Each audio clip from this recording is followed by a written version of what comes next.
तो देखिए, आपको बता दें कि कर्नाटक विधानसभा चुनाव से पहले ये बीजेपी का मैनिफेस्टो इस वक्त मंच पर आपको बीजेपी के राष्ट्रीय अध्यक्ष जेपी नड्डा, पूर्व मुख्यमंत्री बीएस येदियुरप्पा, मुख्यमंत्री बसवराज बोम्मई आपको नजर आ रहे हैं और घोषणा पत्र जारी कर रही है बीजेपी।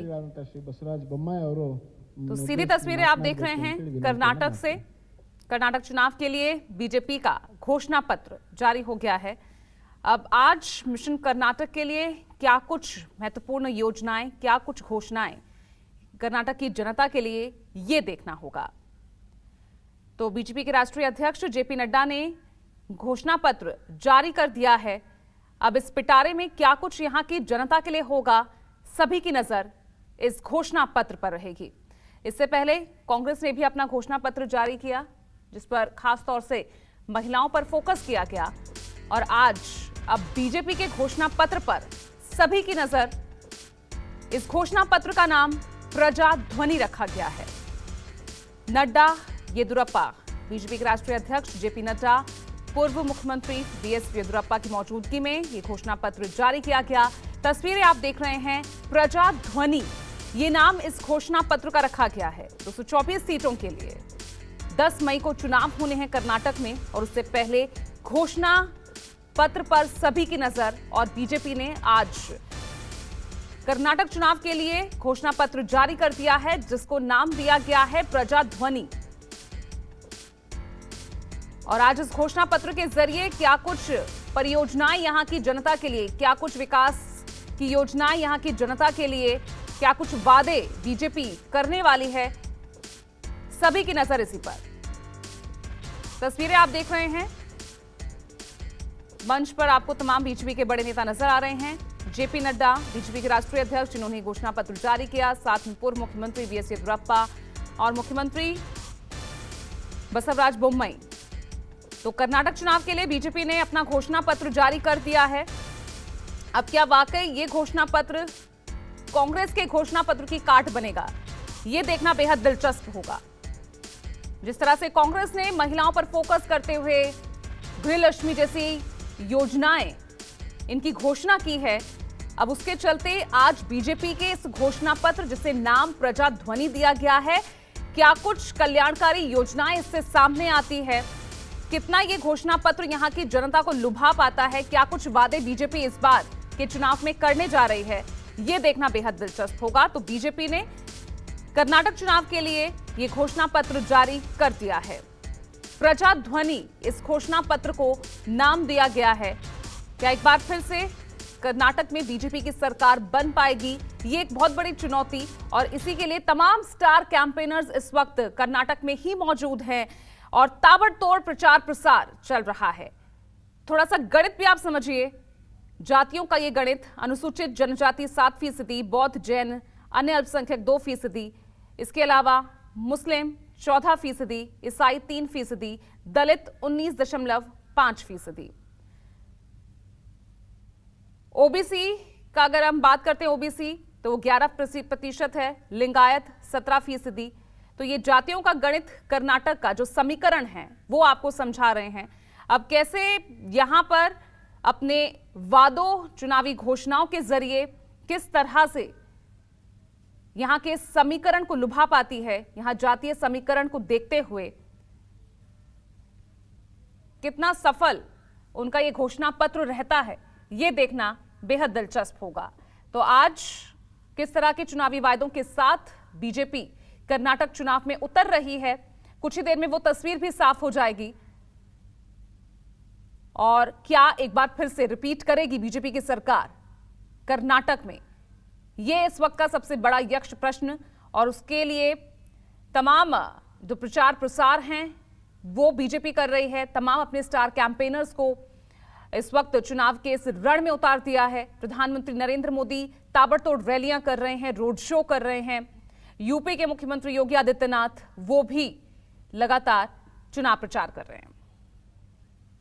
और मेरे सहयोगी कुमार गौरव मेरे साथ सीधा जुड़ रहे हैं। कुमार गौरव, आज घोषणा पत्र जारी किया गया, नाम दिया गया है प्रजा ध्वनि, क्या संकेत ये कर रहा है? लग रहा है कांग्रेस के घोषणा पत्र की काट आज बीजेपी निकाल लेगी इस घोषणा पत्र के जरिए?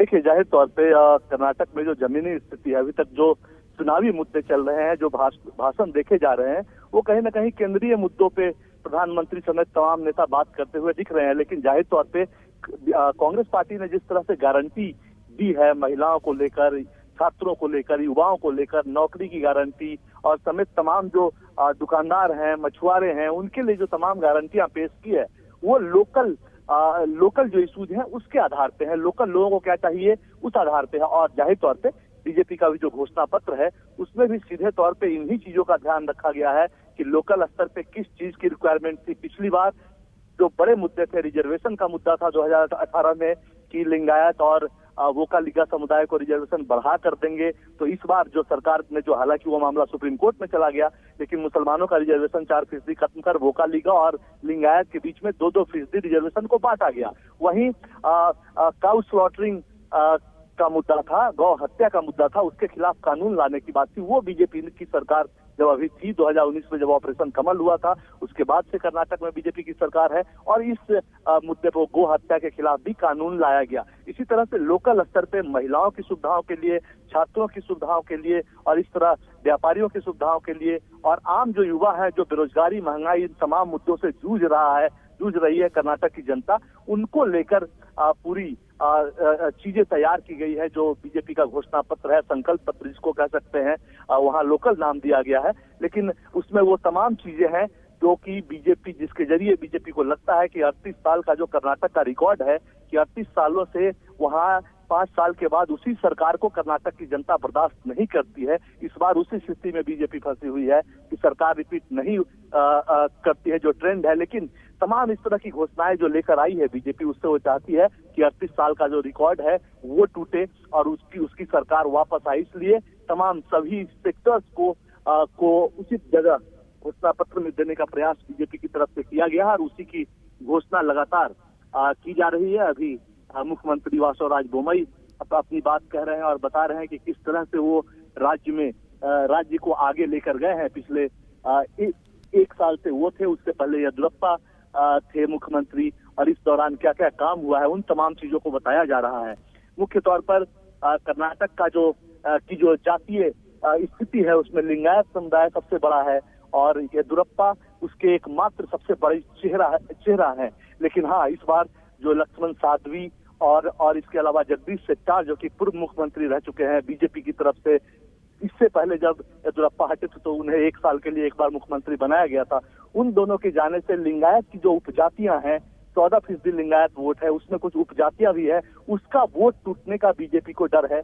लिहाजा सभी बीजेपी का प्रयास है कि घोषणा पत्र के जरिए वोकालिगा, जिससे कि डीके शिव कुमार आते हैं, डीके शिव कुमार जो कांग्रेस के प्रदेश अध्यक्ष है और बड़े नेता है वोकालिगा समुदाय के, उनको उस जाति पर भी कुछ डोरा डाला जाए। हालांकि रिजर्वेशन 2% उनका बढ़ाकर ये प्रयास किया गया था, लेकिन अभी जो घोषणा पत्र है उसमें भी उस जाति से जुड़ी हुई चीजों को अपने पक्ष में करने का प्रयास बीजेपी कर रही है। तो प्रयास यही है, ये जो पूरा घोषणा पत्र है, अभी मुख्यमंत्री अपनी बात कह रहे हैं कि उनकी सरकार ने क्या क्या किया और राज्य के लिए आगे उनका क्या विजन है। कन्नड़ भाषा जो लोकल लैंग्वेज है, उस लैंग्वेज। नमस्कार, मैं हूं मानक गुप्ता। अगर आपको हमारा ये वीडियो पसंद आया हो तो इसे लाइक और शेयर जरूर करें और हाँ, हमें सब्सक्राइब और फॉलो करना ना भूलें ताकि आप देश और दुनिया की कोई खबर मिस ना करें। तो जुड़े रहिए हमारे साथ और देखते रहिए न्यूज़ 24।